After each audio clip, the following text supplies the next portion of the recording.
नमस्कार. या आधीच्या व्हिडिओमध्ये आपण न्यूटनचा गतिविषयक पहिला नियम पाहिला.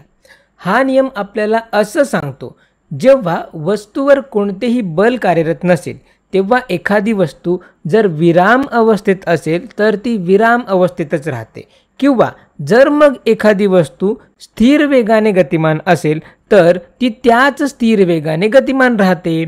म्हणजेच तुम्ही इथे म्हणू शकता की एखाद्या वस्तूला जर स्थिर वेग असेल आणि जर तिच्यावर कोणतेही बाह्यबल कार्यरत नसेल तर तिचा वेग हा स्थिर राहतो.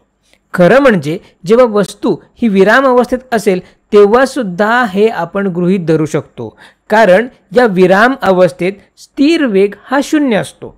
मग न्यूटनचा पहिला नियम, जर वस्तूचा वेग स्थिर असेल अर्थात तो शून्यसुद्धा असू शकतो, मग त्यावर कोणतेही बाह्यबल कार्यरत नसेल तर ती वस्तू त्या स्थिर वेगातच राहते.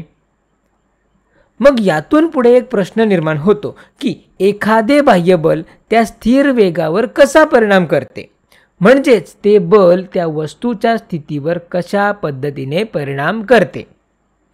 मग याचंच उत्तर आपल्याला न्यूटनच्या दुसऱ्या नियमावरून मिळते. मग न्यूटनचा गतिविषयक दुसरा नियम, तर हा नियम अतिशय जगप्रसिद्ध आहे. या प्रसिद्ध नियमावरून आपल्याला एक प्रसिद्ध सूत्र मिळते, ते म्हणजे बल बरोबर वस्तुमान गुणिले त्वरण. तर त्वरण ही सदिश राशी आहे, त्याच सोबत बल सुद्धा सदिश राशी आहे. मग हे काय सांगते, कारण बघा आपण म्हणतो की तुम्ही वस्तूवर बल लावले तर मग वस्तूचा स्थिर वेग बदलतो, पण मग हा स्थिर वेग कशा प्रकारे बदलतो याचं उत्तर आपल्याला या नियमावरून मिळते. मग समजा की माझ्याकडे ही एक अशी वीट आहे की जी अवकाशात तरंगत आहे. तर बघा वैश्विक नियम, आईन्स्टाईन येण्यापूर्वीच्या विज्ञानात हा वैश्विक नियम खरं तर अगदी सोप्या गणितावर आधारित होता. मग हे आपल्याला सांगते की जर तुम्ही या वस्तूवर एका बाजूने ठराविक बल प्रयुक्त केले, इथे ठराविक बल म्हणजे एकंदर परिणामी बल, कारण जर आपण इथे दोन बल प्रयुक्त केले तर ते एकमेकांना बाद करून टाकतील व बल शून्य होईल. मग वस्तू त्याचा स्थिर वेग बदलणार नाही. पण जर या वस्तूच्या एका बाजूला एकंदर परिणामी बल लावला तर मग त्या दिशेनेच वस्तूचे त्वरण होईल. म्हणजेच एकंदर परिणामी बल ज्या दिशेने असते त्याच दिशेने वस्तूची हालचाल वाढायला लागते. मग यामुळे तुम्हाला त्याच दिशेने होणारे एकंदर परिणामी त्वरण मिळेल. तर मग न्यूटनचा गतिविषयक दुसरा नियम काय म्हणतो, तो म्हणतो की त्वरण हे प्रयुक्त बलाशी समानुपाती असते, किंवा मग प्रयुक्त बल हे त्वरणाशी समानुपाती असते. तसेच इथे स्थिरांक किंवा मग बल मिळवण्यासाठी या त्वरणाला कशाने गुणावे लागेल, किंवा मग त्वरण मिळवण्यासाठी या बलाला कशाने भागावे लागते, तर त्याला आपण वस्तुमान असे म्हणतो, म्हणजेच त्या वस्तूचे वस्तुमान. तर बघा मी यावर एक संपूर्ण व्हिडिओ बनवणार आहे, ज्यामुळे तुम्ही वस्तुमान व वजन यामधील अचूक फरक ओळखू शकता. त्या व्हिडिओमध्ये तुम्हाला वस्तुमान व वजन यांच्यातील फरक मी समजावून सांगेन. मग थोडक्यात बघा, वस्तुमान म्हणजे एखाद्या वस्तूमधील द्रव्य संचयाचे प्रमाण मोजणे. तर हे आपण पुढे बघूच. इतर काही गोष्टी आहेत ज्या आपण सामान्यतः विचारात घेत नाही. वजन की जे सुद्धा आपण त्या व्हिडिओमध्ये बघणार आहोत. तर वजन म्हणजे त्या वस्तूला गुरुत्वाकर्षणाने किती जोरात खाली ओढलं जातं हे सांगणं. म्हणून वजन म्हणजे बल. वस्तुमान आपल्याला सांगते की त्या वस्तूमध्ये किती द्रव्य संचय आहे. तर मग हे सूत्र अगदी साधं सरळ आहे, कारण तुम्हीच कल्पना करा की आपण अशा विश्वात राहू शकलो असतो का की जिथे बल बरोबर वस्तुमान वर्ग गुणिले वर्गमुळात त्वरण. मग याने तर आपलं गणित अजूनच गुंतागुंतीचे करून टाकले असते. परंतु हे सोपं आहे, हे फक्त स्थिरांक आहे. ही एक छान आणि सोपी संकल्पना आहे. तर आता आपण ह्यामध्ये समाविष्ट असलेले बल, वस्तुमान तसेच त्वरण यांना समजून घ्यायला सुरुवात करूया. तर मग असं म्हणा की आपल्याला हे बल माहीत आहे. त्याचप्रकारे बलाच्या एककाला आपण काय म्हणतो, तर न्यूटन. मग असं म्हणा की आपल्याकडे 10 न्यूटन बल आहे. तर आपल्याला माहीत आहे 10 न्यूटन म्हणजेच 10 किलोग्रॅम मीटर प्रति सेकंद वर्ग.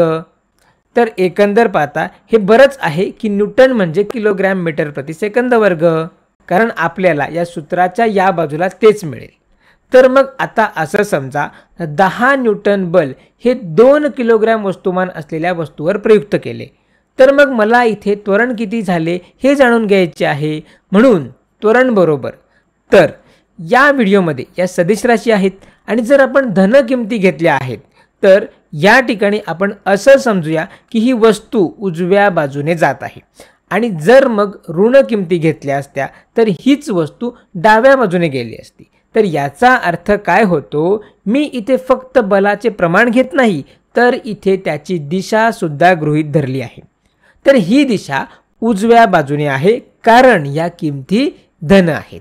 मग इथे त्वरण बरोबर काय असेल, इथे आपण हे सूत्र वापरणार आहोत, बल बरोबर वस्तुमान गुणिले त्वरण. तर मग डाव्या बाजूला आपल्याला मिळेल 10 न्यूटन किंवा मग मी हे असंही लिहू शकतो 10 किलोग्रॅम मीटर प्रति सेकंद वर्ग बरोबर वस्तुमान की जे आपण 2 किलोग्रॅम घेतले आहे गुणिले त्वरण. मग त्वरण किती हे काढण्यासाठी या समीकरणाच्या दोन्ही बाजूला आपण 2 किलोग्रॅमने भाग देणार. तर मग डाव्या बाजूला 2 किलोग्रॅमने भाग देणार, तसेच उजव्या बाजूला सुद्धा 2 किलोग्रॅमने भाग देणार. मग या ठिकाणी हे बाद होतात. त्यानंतर 10/2 आपल्याला मिळतील 5. मग पुढे जर आपण या एककांकडे पाहिलं तर किलोग्रॅम बाद होऊन जातील व डाव्या बाजूला आपल्याला मिळेल 5 मीटर प्रति सेकंद वर्ग बरोबर त्वरण. तर मग आता पुढे जर आपण या बलाची किंमत दुप्पट केली मग मला मिळेल 20 न्यूटन. मग हे कसं होईल, 20 किलोग्रॅम मीटर प्रति सेकंद वर्ग बरोबर 2 किलोग्रॅम गुणिले त्वरण. मग आता दोन्ही बाजूला पुन्हा 2 किलोग्रॅमने भाग दिला तर आपल्याला काय मिळते, तर बघा हे बाद होईल आणि 20/2 केले तर आपल्याला मिळेल 10.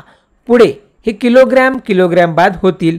मग या परिस्थितीत आपल्याला मिळेल त्वरण बरोबर 10 मीटर प्रति सेकंद वर्ग. म्हणजे जेव्हा आपण बल दुप्पट करतो म्हणजेच 10 न्यूटनवरून 20 न्यूटन तर त्वरण सुद्धा दुप्पट होते. म्हणजेच किती, तर 5 मीटर प्रति सेकंद वर्ग वरून 10 मीटर प्रति सेकंद वर्ग. म्हणून आपण म्हणू शकतो की ते एकमेकांना समानुपाती आहेत. त्याच प्रकारे वस्तुमान इथे काय सांगते, तर ते एकमेकांना किती प्रमाणात समानुपाती आहेत. मग इथे तुम्ही कल्पना करू शकता की जर आपण वस्तुमान दुप्पट केले तर काय होईल. बघा, जर आपण वस्तुमान दुप्पट केले तर असं म्हणा की या ठिकाणी 20 न्यूटन बलाच्या परिस्थितीत आपण वस्तुमान दुप्पट केले तर आपल्याला 2 ने भाग न देता 4 किलोग्रॅमने भाग द्यावा लागेल. मग यावेळी होईल 20/4 तर आपल्याला मिळेल 5 मीटर प्रति सेकंद वर्ग. म्हणून जर तुम्ही वस्तुमान जास्त घेतले, तुम्ही त्याला दुप्पट केले तर त्वरण हे निम्मे होते. म्हणून जर जितके जास्त वस्तुमान असेल तितके जास्त बल त्या वस्तूला त्वरणित करण्यासाठी आवश्यक असेल किंवा एखाद्या ठराविक ताकदीसाठी जर वेगवाढ कमी होत असेल तर त्या वस्तूचा स्थिर वेग बदलणं तेवढंच कठीण असतं.